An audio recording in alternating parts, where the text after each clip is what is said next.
Évidemment, pour faire court, je ne vais pas répéter ce qu'a très bien dit Elsa Richard à propos de ce PAD à l'aglo. Hein. Globalement, c'est un bon travail, mais c'est encore beaucoup trop général et sans trajectoire concrète. Aujourd'hui, moi, je voudrais insister sur un autre point qui me semble un point essentiel, c'est la responsabilité.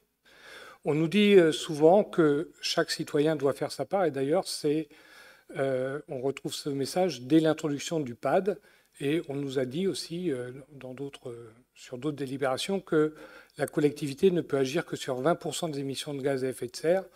Autrement dit, le reste ne dépend que des citoyens.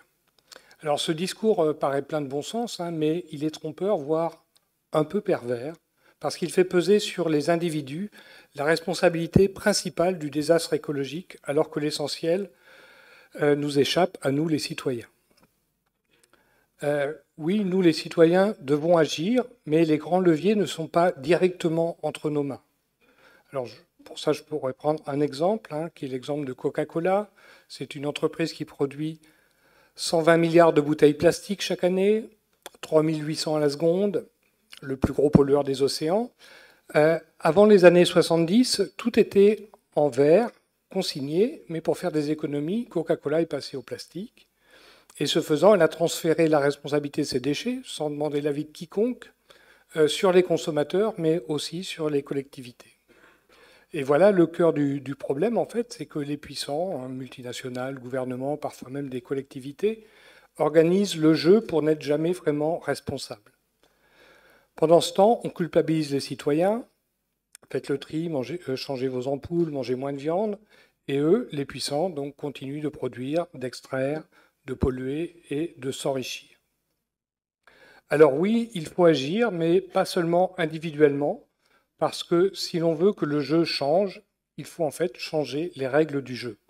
Pas seulement mieux jouer avec celles qu'on nous impose, et la collectivité, par ses politiques, y peut quelque chose. Au lieu de toujours plus dans un monde fini, il faut apprendre à faire moins, mais mieux. Plus de solidarité, plus de convivialité, moins d'énergie, moins de matière, moins de consommation jetable. C'est la sobriété. Mais hélas, ceux qui profitent du système n'ont aucun intérêt à ce qu'il change. Le développement durable et la croissance verte sont des oxymores, hein, des illusions. On prétend tout changer sans rien changer. Hein. Par exemple, ici même à Angers, on promet de réduire les émissions de gaz à effet de serre, mais sans plan sérieux pour y parvenir.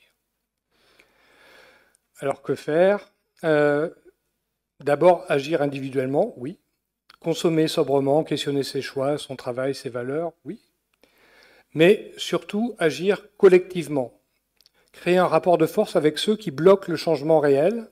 Les gouvernements, les multinationales, les banques, les ultra-riches, la collectivité peut s'y impliquer dans ce rapport de force. Et pour les citoyens, cela passe par la mobilisation, éventuellement de la désobéissance civile, et se mettre dans des associations, des ONG, et ça passe aussi par le vote.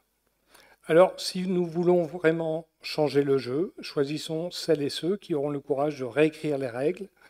Réécrire les règles, c'est refuser un futur où bien vivre serait un privilège, et nous pourrions commencer ici localement en faisant du PADD et du PLU des outils vraiment à la hauteur des enjeux sociaux, démocratiques et écologiques.